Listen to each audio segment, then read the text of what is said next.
life has a funny way of teaching us lessons.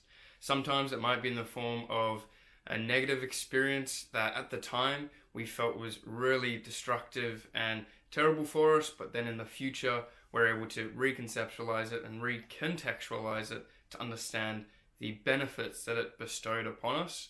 And there may have been other times where in the moment something felt like a positive experience, but then in reality it actually didn't do very much to benefit us, and it may have actually put us further behind than what we had realized at the time. All of this contributes to the picture that we build about ourselves. And whether it's mostly positive or negative, it doesn't really matter, but a huge component of how we choose to make this make sense is based on our past and how we see our past and what we deem to have gone on in our past. And I may hear you say, Matt, how do we just deem something to have gone on in our past? There are objective events that happened, and that's just the reality.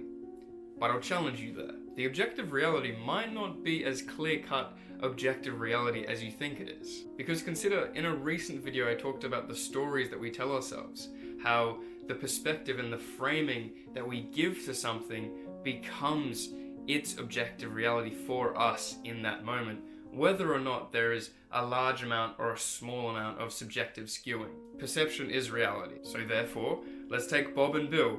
They both experience an intense event.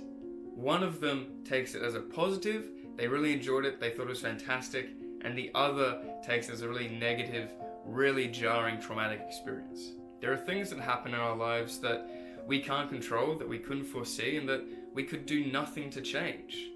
And I think it's very easy for us to fall into that kind of victim mindset around all of these things happening to me, it's made my life so terrible, and that's why I can't go out and do anything or be who I really want to be. Of course, trauma's no joke, and that is by no means what I'm saying here, but I think it is important to recognize the power that we have in being able to tell ourselves a different story. If there are people like Malala or Nick Vujicic, one where they were campaigning for women's rights in their country and they ended up getting shot in the face on a school bus and they ended up surviving, and they took that as an opportunity to fight even more for the campaign that they were a part of. Or they were born with some rare disease that means that they didn't have any arms or legs. One could take that as an opportunity to feel sorry for yourself and take that as a chance to kind of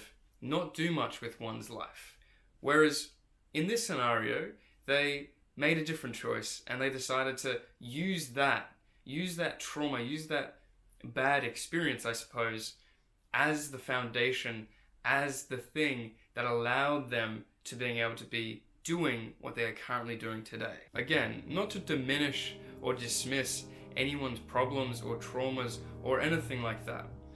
The most important thing that I'm really wanting to drive home here is that we can choose the path of victimhood and attribution of blame, or we can try our best to re-empower ourselves, to change the story that we're telling ourselves, so that helps us to move forward in the best direction that we possibly can. So when we have a death in the family or a breakup or any other kind of catastrophic event that's hit its worst case scenario, then we have a framework to being able to approach it so that it's the best that it possibly can be. And of course there's a space for grieving and processing the loss of a person, place, or position, or even idea that we have of ourselves at a particular point in time.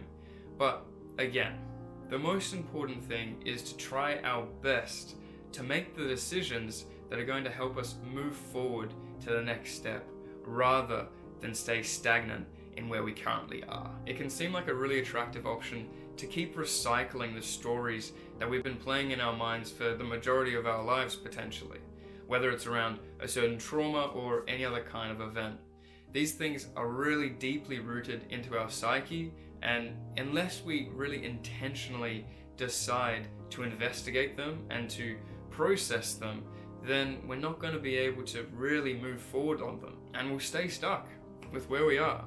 And for anyone who doesn't feel like they are where they want to be, or doing the things that they want to do, or living to their values to the extent to which they feel like they want to, then this can be a really useful exercise. Not that it's going to be an easy one, by no means. It sounds extremely simple when I say it like this, but in reality, it's a very, very deeply nested, multi-layered thing that we have to each go through our own paths for. It's something that, for me, has been incredibly important, if not the most important, throughout this journey of personal development, especially over this last few years. So, fellow traveler, I wish you the very best on this arduous path that I hope you take, because as I've said, it's not something that's easy, it's not for the faint of heart, but I believe it to be necessary, and I've found it to be very crucial in my life. So, take that with a grain of salt, do with it what you will, and once again, thank you for watching, thank you for being here, and I'll see you next time.